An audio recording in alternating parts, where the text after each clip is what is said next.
Hey Internet, welcome to the last video of Sunday night.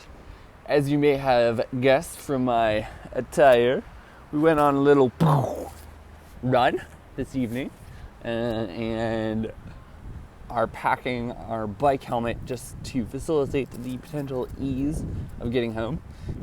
However, before finding a Vélib to get home, I want to make a little video and just share a small thought before hopping on the bicycle. And that is the following. Earlier today, we made a video come back from the grocery store discussing the sort of the first person in my life who I think of as like being a programmer, or the first person I guess I realized was making his, her, or their living by or through programming. This again was, as we mentioned in the video, the ex of one of my cousins. However, sort of I guess a tangential thought I had on my run was sort of like back to my childhood and the different people in my life, and whether or not any of them had sort of interacted with code in a capacity that I found interesting or impressive or intimidating or whatnot. And the answer, as you may suspect, is actually yes. There was one person, childhood friend, we will call him Fred. Obviously, you may know his name is not Fred, at least not time I checked, but we want to keep his identity a little bit anonymous if we can. Also, it's sort of spontaneous making this video at like 10 p.m. So the lighting is really terrible. I'm not sure we can fix that. Maybe it would have been better to not create the video or wait until tomorrow to create the video, but as we've said several times in earlier videos, we'll say in the future, sort of what one of the exciting things about this project, one of the things that we're really trying to focus on is challenging the status quo. And the status quo, or like the current state, is not having made a video or not making a video. That's like the easy option, the default option. So even if the quality of the video in terms of sound, video quality, lighting, all that stuff is a little bit off, like we want to sort of think about really why we would not make a video rather than make a video. So anyway, love your feedback about that point.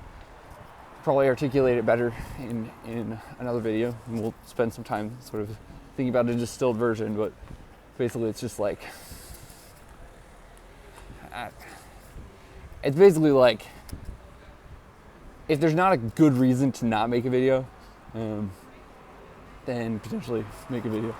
So in any case, going back to Fred, or the idea of Fred, and I guess that I was maybe 8, 9, 10, something like that, but in primary school, elementary school, and had been friends with Fred since really, well, like preschool or pre-K, whatever, like just from very little, like probably 4 or 5 years.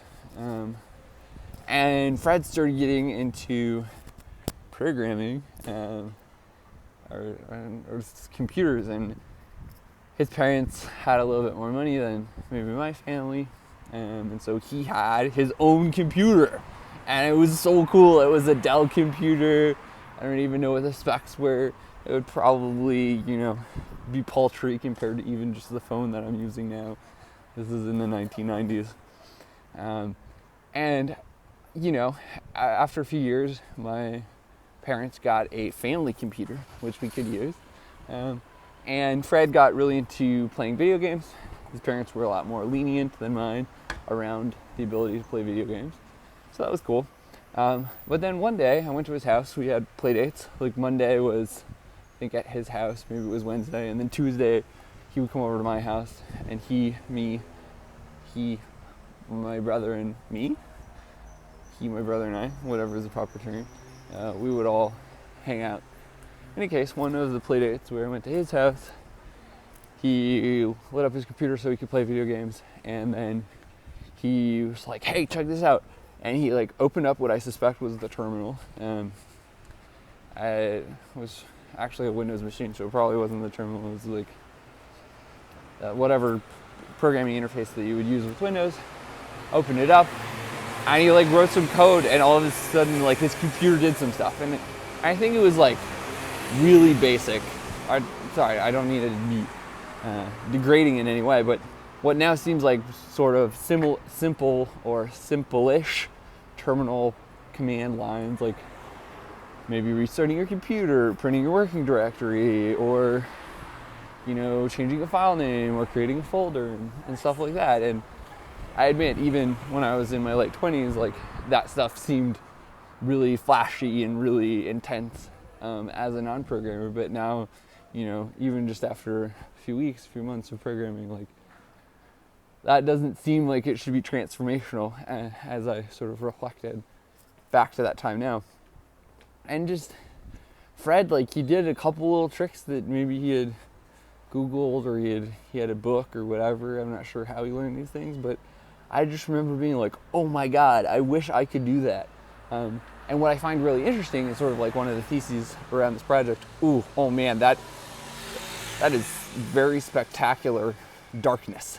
But one of the really interesting things about the project is just like the questions that we ask ourselves, or the sort of the mindsets that we have, or the lack of questions that we ask ourselves. And so like when I was 7, 8, 9, 10, whatever age I was, and Fred was learning the terminal, or the equivalent of like command line basics, like I never asked whether or not I could do that. Like, can I also do that? Could I do that? What could I do with that?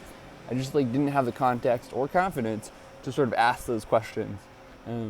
And I just, in some ways, I'm not sure regret is the right word, but like sometimes I think back on life and sort of where I am now, and it's like, whoa, like what if you just asked one little different question, and like would that have moved the needle, so to speak?